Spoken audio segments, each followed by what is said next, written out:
This is a review of the Marvel Universe Scarlet Spider. There's two different versions. One where he's upside down like this, and the other where he's standing upright. And the base on the other one says Scarlet Spider, and this one says Spider-Man. Series 3014. And the back of the card says, cloned from the DNA of Peter Parker to battle Spider-Man, the Scarlet Spider gradually turned into one of the web-slinger's most trusted allies and greatest friends. Battling alongside Spider-Man, he found himself becoming something more than a clone.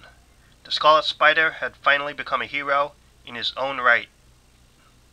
Here is the Scarlet Spider out of the packaging, and it is a great action figure, and better than I thought.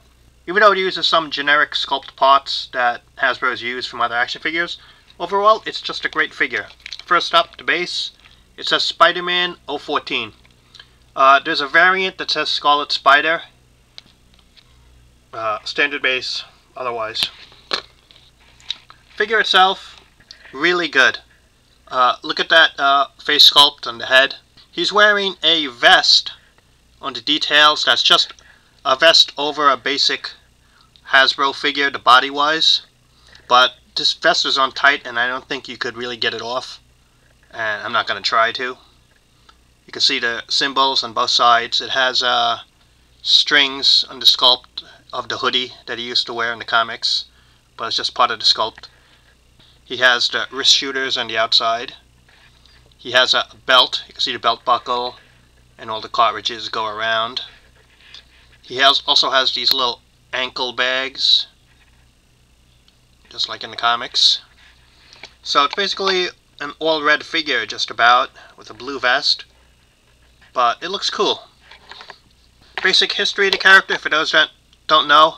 In the 1970s, Spider-Man had a storyline where he had a clone. At the end of the story, the clone died. But in the 1990s, the writers decided to bring the clone back, so he didn't die. And then he put on this red costume and called himself the Scarlet Spider.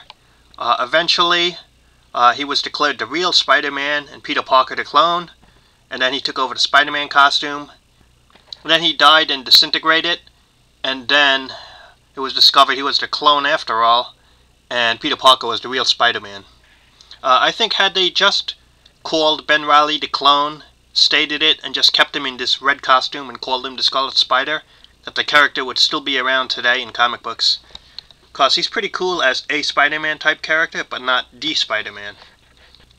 Head articulation, side to side. Some up and down, not too much. But I do like the sculpt of the face. Actually, it does have a articulation over here. Up and down, and side to side in the waist. The vest doesn't get in the way too much of that articulation point. Same with the shoulders. It's ball jointed up and down. And it has actually the bicep cut right above. It has one point of articulation at the elbow.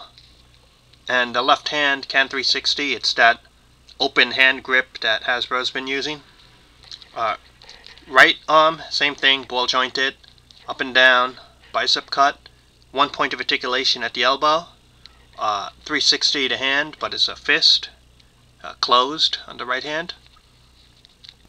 Has a belt, which can be moved.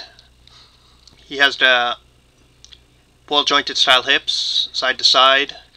Up and down is easy. He has the thigh cut on the top here, which Hasbro's been using. Double knee articulation, both knees. Feet, side to side, get 360, up and down. And surprisingly, no ankle rockers. See, up and down, can 360, but does not have the side to side ankle rockers, which you would think a Spider-Man figure should have that type of articulation. And that'll probably become the new articulation point that they use in future figures for Spider-Man.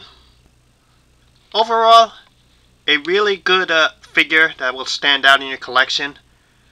Between the full red look at the character with the blue vest, it'll be noticeable in your collection.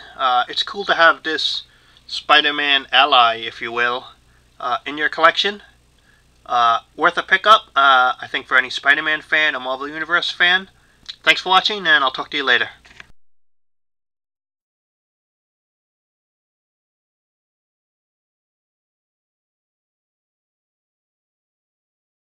Actually, when they went by the name Ben Reilly and had blonde hair, people couldn't figure out that Peter Parker and Ben Reilly were the same person.